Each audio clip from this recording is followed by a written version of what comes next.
Hai, saya Dr. Aristo Purbuaji dari Coding Merah Putih. Dalam video ini kita akan belajar mengenai jantung dari AI, yaitu Neural Network. Kecerdasan buatan atau AI mengalami terobosan besar sejak munculnya pendekatan Deep Learning, sebuah mazhab dalam AI modern yang mengandalkan jaringan saraf tiruan atau Neural Network. Pendekatan ini menjadi sangat populer setelah para ilmuwan, khususnya Geoffrey Hinton, yang dijuluki Godfather of AI pada tahun 2012 menunjukkan bahwa cara paling efektif untuk membangun AI adalah dengan meniru cara kerja otak manusia, bukan dengan cara yang lain, yaitu melalui jaringan neuron yang saling terhubung dan terus belajar dari data.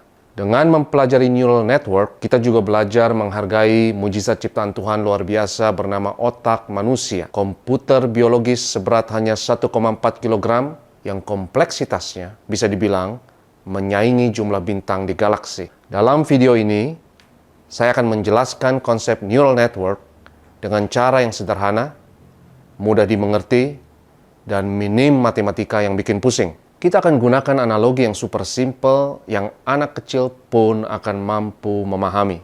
Buat teman-teman yang ingin belajar lebih dalam, Coding Merah Putih juga punya video lain yang membahas bagaimana neural network bisa mengenali angka tulisan tangan. Tapi di video kali ini, kita akan menganalogikan neural network sebagai sebuah program yang dirancang untuk mengenali seekor kucing.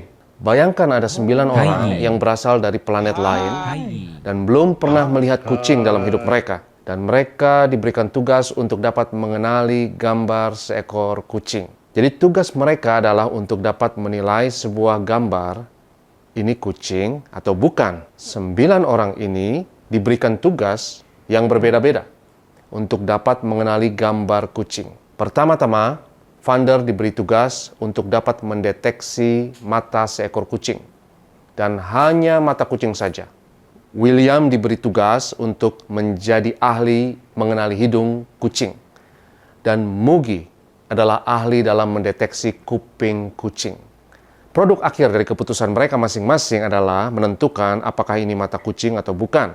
Apakah ini hidung kucing atau bukan.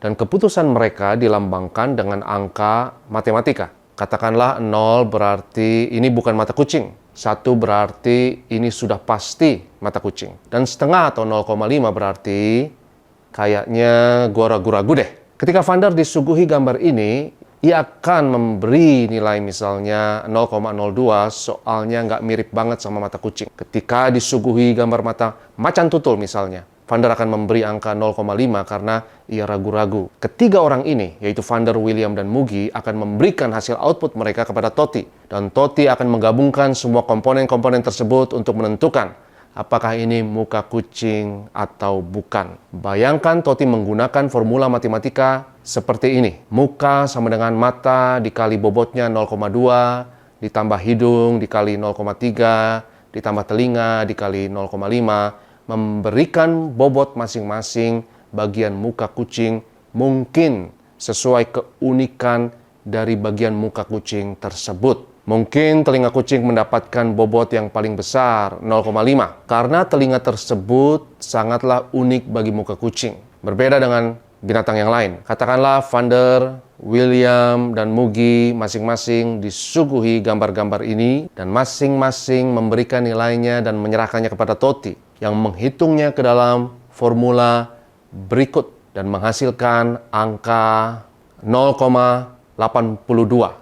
Katakanlah hasil berapapun di atas 0,5 berarti itu adalah muka kucing. Lalu masing-masing mereka diberikan gambar ini dan memberikan penilaian mereka dan Toti memutuskan ini bukan kucing sebab hasilnya 0,204. Katakanlah Yogi ahli dalam mendeteksi kaki kucing dan Wendy ahli dalam mengenali ekor kucing. Dan mereka akan menyerahkan penilaian mereka kepada Noel yang menggabungkan penilaian Yogi dan Wendy untuk mendeteksi tubuh kucing. Akhirnya Toti dan Noel akan menyerahkan hasil penilaian mereka kepada Steve yang membuat keputusan akhir. Apakah ini kucing atau bukan? Misalnya dengan formula muka dikali 0,7 ditambah tubuh dikali 0,3 memberikan bobot yang lebih berat kepada muka.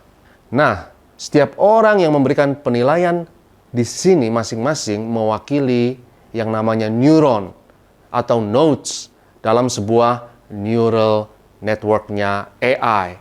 Dalam analogi neural network yang khusus mendeteksi kucing ini, layer input atau lapisan pertama adalah gambar kucing. Vander, William, Mugi, Yogi, dan Wendy mewakili layer atau lapisan kedua dari jaringan neural network ini. Dan mereka meneruskan hasil penilaian mereka kepada lapisan ketiga dari neural network ini, yaitu Toti dan Noel. Toti dan Noel meneruskan hasil penilaian mereka kepada lapisan keempat dan terakhir, yaitu Steve. Jadi analogis sederhana ini memiliki 4 lapis neural network. Gambar kucing adalah input layer. Steve yang membuat keputusan final disebut sebagai output layer. Lapisan di tengah yang diwakili Vander dan kawan-kawan, Toti dan Noel disebut sebagai hidden layer. Dalam contoh ini ada 2 hidden layer. Jadi dalam neural network-nya AI, neuron yang aktif di satu lapisan akan menentukan neuron mana yang aktif di lapisan berikutnya. Demikian juga neuron-neuron yang terdapat dalam otak kita. Dalam otakmu ada neuron-neuron tertentu yang berfungsi untuk mengenali bentuk tertentu, warna tertentu, atau mengenali mama kita, papa kita, atau teman kita. Dan satu neuron yang aktif dalam otak kita akan mengaktifkan neuron lainnya atau sirkuit lainnya.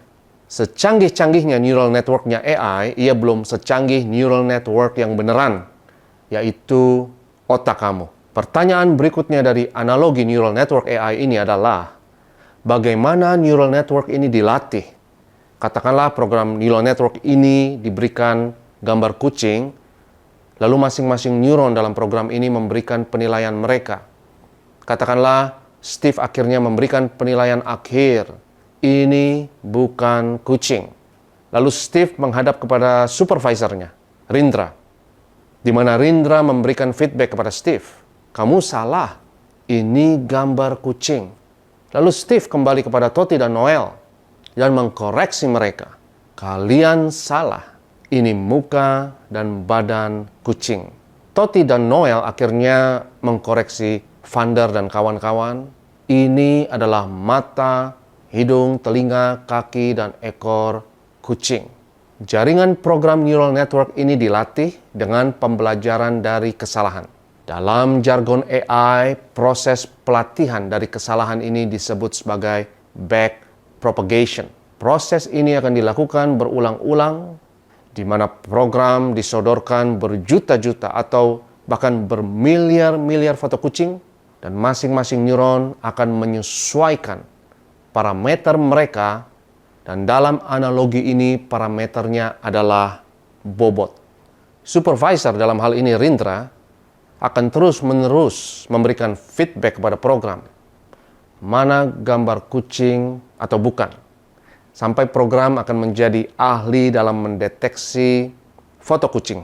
Katakanlah misalnya satu kali program ini disuguhi gambar seekor anjing yang kupingnya mirip kucing.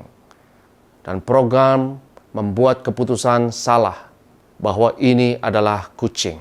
Rindra memberikan feedback bahwa ini bukan kucing, walaupun telinganya mirip kucing. Karena itu, bobot untuk telinga kucing dalam neuron yang mendeteksi muka kucing akan dikurangi dari 0,5 jadi 0,4 misalnya. Dan bobot untuk hidung akan mungkin ditambah, karena mungkin ada kumis kucing yang lebih membedakannya dari binatang lain. Proses training dengan feedback loop ini akan terjadi berulang-ulang, mungkin jutaan atau miliaran kali, dengan bobot masing-masing koneksi neuron terus-menerus disesuaikan sampai program dapat mengenali kucing dengan kesalahan yang seminim mungkin. Dalam analogi sederhana kita, hanya terdapat 12 koneksi dalam neural network yang terdiri dari 9 neuron dengan total 7 parameter. Dalam hal ini, bobot sebagai satu-satunya parameter. Sebagai perbandingan, versi neural network lama 3,3 yang dirilis oleh Meta, dulu bernama Facebook, pada Desember 2024 memiliki sekitar 70 miliar parameter tersebar di antara 80 layers. Sementara itu, di dalam otak manusia terdapat sekitar 100 miliar neuron dengan 100 triliun koneksi neuron atau sinaps, dan hanya Tuhan yang tahu ada berapa parameter yang tersembunyi dalam jaringan otak kita. Analogi sederhana dalam video ini adalah jembatan ilustrasi untuk mengerti sistem AI berbasis neural network apapun. Misalnya program AI untuk mengenali angka tulisan tangan atau handwriting numbers yang akan kita lihat dalam video selanjutnya, di mana input layer memiliki 784 neuron dengan 2 hidden layer masing-masing 16 neuron dan 10 neuron, dan output layer yang hanya 10 neuron untuk mewakili angka 0 sampai 9. Program tersebut memiliki 12.804 koneksi dan 12.840 parameter. Tapi jangan takut, walaupun video berikut terlihat lebih ribet, konsep dasarnya tetap sama sederhana seperti yang sudah kita pelajari di video ini. Kalau konsepnya sudah kita pahami, ngapain takut? Kira-kira gimana sih AI bisa mengenali angka tulisan tangan? Sama seperti dalam analogi kita sebelumnya, di mana gambar kucing dianalisis oleh Vander, si ahli mata, William, si ahli hidung, dan Mugi, si ahli kuping. Lalu hasil penilaian mereka ditransformasikan oleh Toti untuk menentukan apakah itu wajah kucing. Demikian pula program AI untuk mengenali angka tulisan tangan untuk mendeteksi berbagai corak seperti lengkungan dan garis untuk menemukan pola tertentu. Misalnya bentuk lingkaran di atas dan di bawah bisa jadi angka 8. Atau bulatan di atas dan garis lurus di bawah bisa jadi angka 9. Dari pola-pola ini, AI akan belajar menentukan angka mana yang sedang ditulis dari 0 sampai 9. Ketika kamu menulis angka yang diterima komputer sebagai gambar berukuran 28 x 28 pixel, program akan mulai mendeteksi berbagai corak. Corak tersebut lalu ditransformasikan menjadi pola, dan pola itu ditransformasikan lagi untuk mengenali angka. Nggak ribet kan?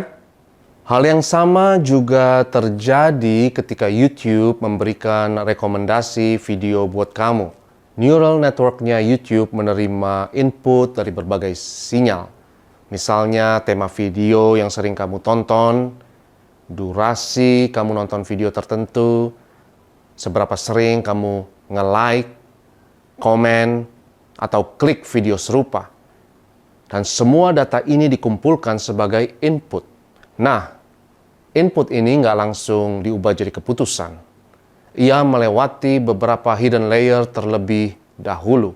Hidden layer ini seperti lapisan berpikir di dalam AI yang memproses informasi secara bertahap. Misalnya, layer pertama bisa mengelompokkan video-video yang kamu tonton ke dalam kategori seperti edukasi, hiburan, atau gaming.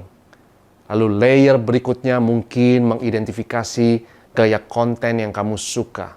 Apakah kamu lebih suka video yang lucu, informatif, singkat, atau mendalam? Layer berikutnya lagi bisa mengenali waktu favorit kamu nonton. Misalnya kamu lebih sering nonton topik AI di malam hari atau konten hiburan di akhir pekan. Semua pemahaman ini dibentuk oleh hidden layer yang bekerja diam-diam di balik layar. Lalu hasil akhirnya dikirim ke output layer yang menentukan video apa yang paling cocok direkomendasikan ke kamu. Jadi sebenarnya, setiap kali kamu klik video yang kamu suka, kamu juga secara nggak langsung ikut melatih AI-nya YouTube supaya makin paham dengan selera kamu.